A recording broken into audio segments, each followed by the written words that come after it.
Most of us have heard of multiple sclerosis. Few of us know its symptoms or causes. Some of the world's greatest minds in MS research and treatment are gathering in Boston to discuss new scientific advantages to help people living with MS. Joining us from Boston are Dr. Mark Halcyon as well as Carol Huntsman.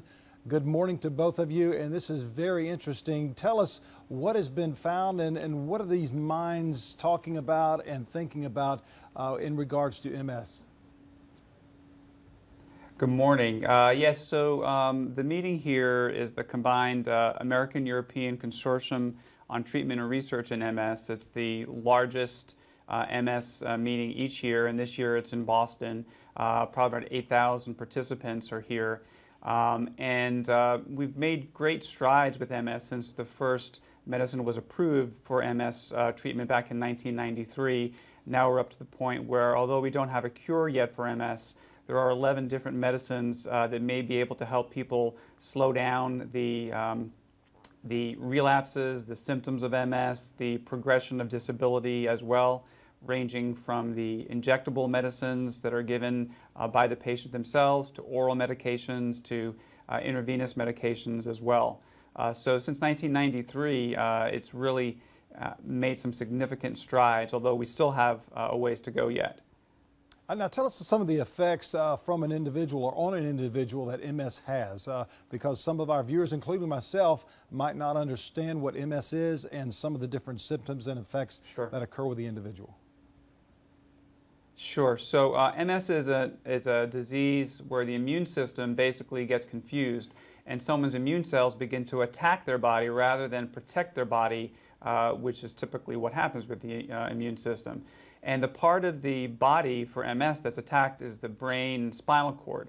And depending on what part of the brain or spinal cord is attacked and the nerves that are damaged, that can result in a number of different symptoms for people, ranging from visual difficulties, blindness, numbness, weakness, gait troubles, bowel and bladder troubles, memory difficulties. The symptoms often start pretty abruptly over 12 to 24 hours. They can last for a few days or a few weeks, and oftentimes then they tend to get better and resolve, and then it can be weeks or months or sometimes even years before another part of the brain or spinal cord is damaged, and that can present with a number of other different symptoms for the person. And unfortunately, as decades go on, time goes on, there tends to be an accrual of disability to the point where people need to use assist devices for ambulation, for walking, gait and balance troubles, from canes, even walkers or wheelchairs for some people as well. A lot of different symptoms that can be occurring with individuals. Mrs. Huntsman, you're in Boston helping people out learn more about the impact of MS. Can you tell us about that? Sure. So at Genzyme, we're committed to the MS community, and we provide education and programs and services through ms121.com.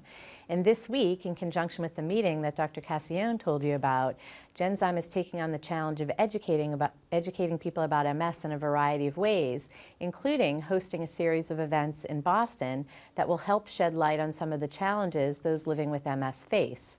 And for every person that either participates in the challenge live or tweets a message of inspiration from anywhere in the U.S. this week to @Genzyme Corp using the hashtag GZChallengeMS, Genzyme will pledge volunteer hours that will give back to the MS community in a variety of different ways. A lot of great information. I wish we had an hour to talk about this. How can folks get a little bit more information on this?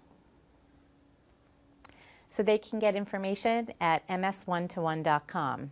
Very good. Thank you so much to the both of you, and great success in your research and hopefully finding a cure for MS one day. Thank you for joining us live from Boston today.